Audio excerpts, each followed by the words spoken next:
All right, welcome everyone. We are back with Between Sundays, our podcast here at United Church in Walpole. And I am so excited to have on the podcast this week our very own Quinlan Facey, or Quinn, as we know him well at United. Quinn, welcome to the podcast. We're so glad you're here. Thank you so much for having me. I'm glad to be here. I love this. Awesome. Yeah, and so Quinn, I can tell you're joining us from your home. Now, where do you live these days? I'm in Alston, right outside of like downtown Boston. I go to BU, Boston University. I'm pursuing my doctoral degree right there right now for piano. Yeah, so I'm living in Alston. It's just a little short T ride away, so it's really convenient.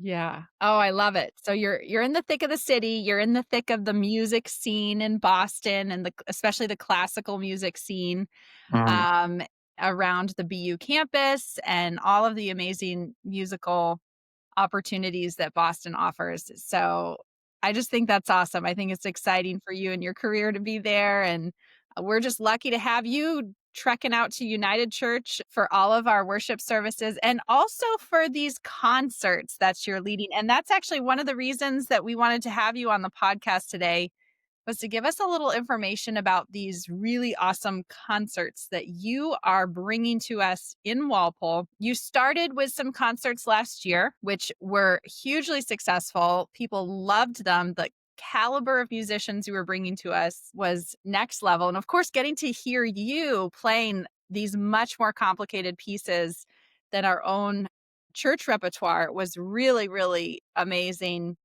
But tell us a little bit, if you don't mind, about this concert series that you're doing this year and what you're most excited about for it. Yeah. I mean, thank you guys so much for like helping me put this together too. It's been a blast working with you guys, and it's great to see the turnout on all the concerts we have done in the past, and I look forward to the future ones that we're gonna do this season. So, yeah, this is kind of inspired by my old teacher in Dallas, Texas, where I lived before I went to college.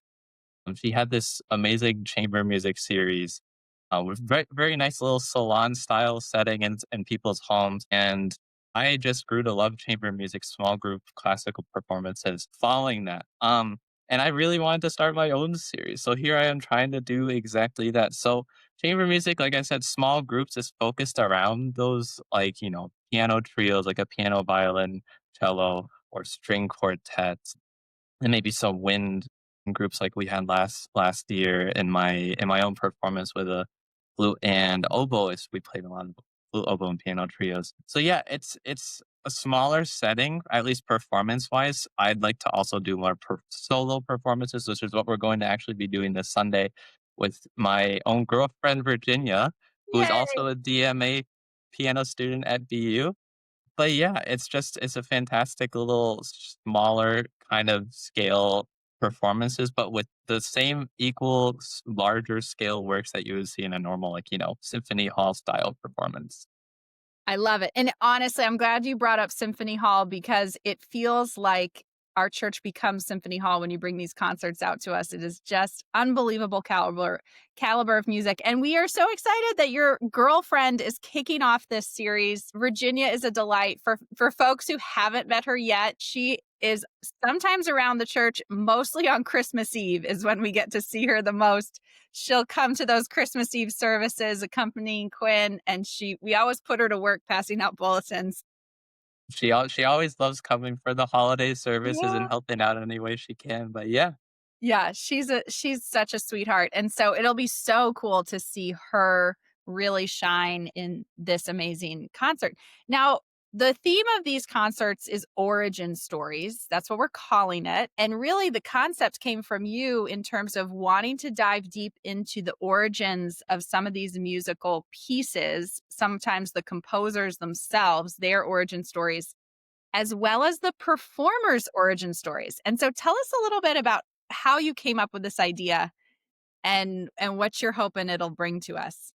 Yeah. So I wanted to go into some kind of origin stories themed performance series for the first season. I wanted to try to make this kind of like a staple of Walpole and the Walpole, Foxborough, that area of Massachusetts, Eastern Massachusetts. I want this to be, like, eventually an institution, and to really feel like we're starting that journey together, I want to embark with the theme of origin stories. So every performance in this season, which will probably be around from now until the next spring or about then. Performances probably around every month or so, I'd say, as what we have scheduled so far. Um, each performance will explore themes of people's musical origins. So that can be either their musical heritage, their actual heritage, their ethnicity, exploring musical traditions from various ethnicities and cultures, and even just from their own musical upbringings, how they were taught, the people they were taught by, the music that they engaged with in their childhood and their upbringing. So, for example, like Virginia's performance coming up on Saturday will be exploring a lot of her own traditions. Like she'll be playing some pieces by a modern composer, a living composer named Alexina Louis, a female Chinese Canadian composer. Virginia herself is actually Chinese Canadian. She was born in Shenzhen in China and grew up most of her life in Vancouver, British Columbia. So she feels a really deep connection to Alexina Louis' music, and she'd like to speak more about that in the performance on Sunday. I'd like to have that's another part of the origin stories performance series is having all the performers engage with the audience as well and explain their decisions in their music making, and some of this beyond the decision, some of the performance practice, some of the challenges with performing these pieces. And yeah, so I'm excited to hear what they have to say myself too, because I haven't, I've spoken a little bit with them about it, but it's really up to them with what they're gonna say for their performance. So yeah, we're working together in that, and it'll be a fun little experience. Oh, that's fantastic. I cannot wait, and I love how you are finding so much resonance with the intersection between the composer's origin stories and the performer's origin stories. And isn't that a beautiful, beautiful way of exploring the music together? Well, let's talk a little bit about your origin story, Quinn. I don't know if everybody has heard it before, but how did you get into music and how did you end up where you are today? So, I mean, my origin story was completely by accident in a way. I never actually meant to become a pianist. I started when I was 6 years old, and the reason I started actually was because my parents used to work, like the normal 9 to 5 shift, and they couldn't take care of us for like the after school part of the day. So they sent us to an after school program at the local Jewish community center in Springfield, Massachusetts, where I grew up. And I while I enjoyed being there, sometimes I found it a little boring, there wasn't too much going on, and my parents were like, "Well, you have to be there, it's kind of that's just what you're gonna be doing for the rest of the day, so find something to do. Here's piano lessons. We have a piano, an upright piano at home. Just take piano lessons." And from there, I mean, I guess like the cliche, the rest is history. Like I just eventually found I enjoyed it very much and found I was pretty good at what I did.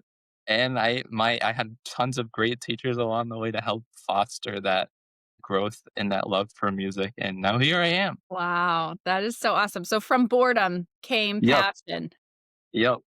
From I love that. boredom. So was it that the Jewish Community Center had a piano teacher there and you just started working with them or Yeah, so I was there because they had, like, an after-school program just for everybody, Yeah. everyone involved in the community, and yeah, there was a local piano teacher, Albert Avadyev, an Azerbaijani, Mhm. who was a great jazz pianist as well. I wish I learned some more jazz in the past, but I focused more on classical, but yeah, he was there teaching piano lessons, and I was just, there I went, started piano lessons. I love it. I love it. And then when did you realize that this was something that really was a passion for your life? That this wasn't just gonna be a kid who got pretty good at piano, but you really wanted to make this your life? So, I mean, I kind of figured pretty early. I knew I enjoyed playing piano, but like my teacher really pushed me once he saw what I was doing myself. Because usually people, I mean, your own kids know they've been learning from their method books and in our own lessons. I also did the same thing. I learned from method books, and we had these end of year recitals where everyone would play their pieces from their method books, and I just enjoyed playing the music, and my teacher was just showing all these great pieces from all these great students in his studio, and I saw some students who are like at the end of the book that I was doing, they played some really interesting pieces. I don't remember what it was. It was something about like an Egyptian kind of style, like Sphinx Mm. themed thing going on, and I really loved the piece, but it was way beyond what I was doing right then. So by the next lesson, I was like, "Well, I wanna play that." But he said I can't skip anything. So I just learned the entire rest of the book and Wow. brought it to him, and he said, "Well, that's great, but, we have to go step by step." But that's really when he started to notice that, like, I really enjoyed what I was doing, and I had a passion for it, that I was dedicated to putting in the work, even if I kind of rushed it a little bit at times, and that's when he really focused on me to try to, like, foster that growth, like I said, and then from then, we started to transition a little more towards, like, classical pieces, and yeah, from the like I said, the rest is history. Yeah, that's awesome. That's awesome, Quinn, and it sounds like you had an amazing mentor in that teacher, and the power of somebody really encouraging a passion is so amazing, Mhm. so For powerful. sure, for sure. Yeah, that's fantastic. Well, I also am curious about how you ended up deciding that you wanted to get a church gig, Mhm. start working at a church, and what has it been like trying to be a, classically trained musician in the liturgical world and taking organ lessons and really moving into church music, which is sort of its own ball game adjacent to the classical world, but it's Mhm. kind of its own ball game. So how has that transition been? It's been great, actually. There has been some challenges. I mean, like you said, for one, Oregon was not my strong suit before coming here, and it's been so great to start organ lessons with you guys, and it's been fantastic. But besides that, yeah, I grew up Catholic, so I've been around like that kind of style of Christian music for a long time. Maybe not the more modern Christian music. Catholics are a lot more reserved on like, keeping it traditional and Yeah. a lot more classical style, more hymnal things. But yeah, I've experienced that growing up as a kid and I'm experiencing it now on the other end performing it. So it's Yeah. been great. I have a great music director with Ethna helping me out along the way too, picking out all the music every week. But yeah, I love to put in my own input sometimes and try to connect some of my classical background to the themes Mhm. of the liturgy that comes every week. And yeah, it's been a joy so far. Great. Well, we're enjoying that, and it's been fun to watch you grow in your organ skills. Mhm. Actually, even just today, this Sunday, we're recording this on a Sunday afternoon, and even today, I remember thinking during the gathering music, I was like, "Quinn is really getting faster on the fingers there on the organ." Yeah, the organ is like it's a different world. There's some Yes. other things you have to consider that you don't consider on piano with, first of all, your feet. We're using our feet on the organ, you have feet pedals, so a whole different keyboard for your feet. But yeah, I love experimenting every week, trying new sounds, new stops, new pistons that I can pull. Yeah, but it's been fun.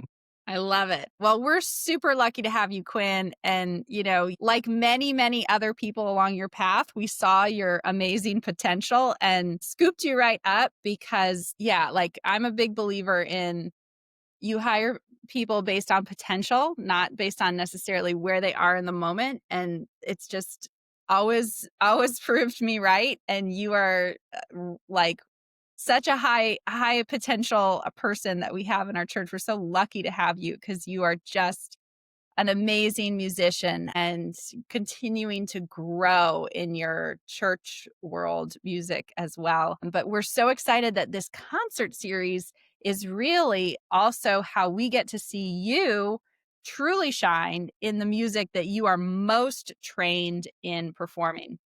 And that's really Yeah. awesome for our whole congregation to get to see. So you've got Virginia coming. Who are some of the other musicians that are coming for the season this year? Some for the until the end of the calendar year, we have everything planned out for sure. So for now, in November, we'll be having another friend of mine, Ashley Liu. She's another DMA student at BU, another pianist, and she's also a fantastic pianist in her own right. She's a Taiwanese.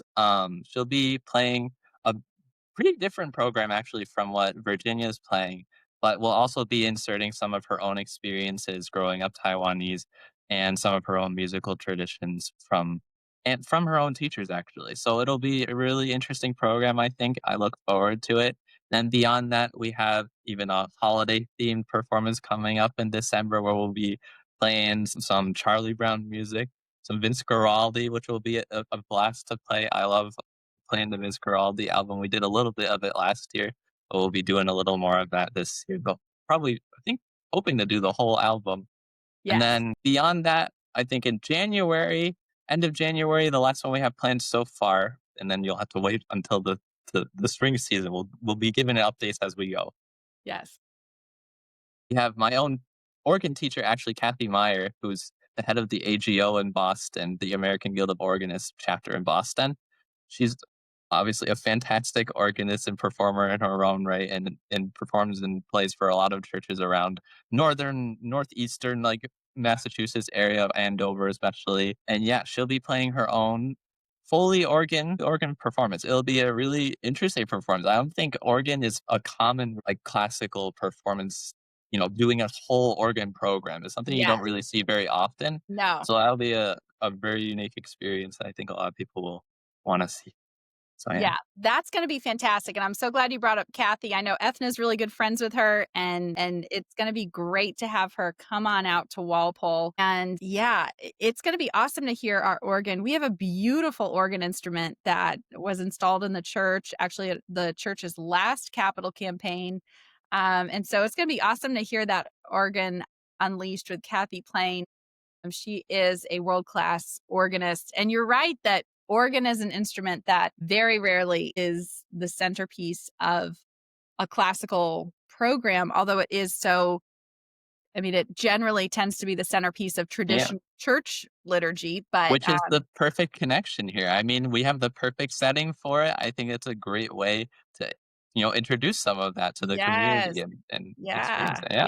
yeah, and I love it, and, hearing that full wind instrument fully on Mhm. display is awesome, so very, Yeah, when very you excited about especially you that. get those, like, booming basses and everything, the whole Yes. room starts moving, yeah. Yes, exactly, exactly, and one of the fun things about our church is because it's not actually very big, the organ really can reverberate a lot. It Like really fills the space, yeah, having yeah. a giant sound system in a small car, it's like booming around, so it can be great, but I'm so excited about that. We also have Bobby Joe Valentine, who's a phenomenal singer-songwriter who's gonna be coming in October, and folks are not gonna wanna miss that. I know that Mhm. he's a little bit outside of the program that you have put together, but he's been on the calendar for a while now, and, so he is part of our church season of music concerts, and so we're so excited to have Bobby Joe back. We had him a few years ago, right after we reopened our sanctuary, and he was just delightful. So people are not gonna wanna miss that. He is just the sweetest, Yeah.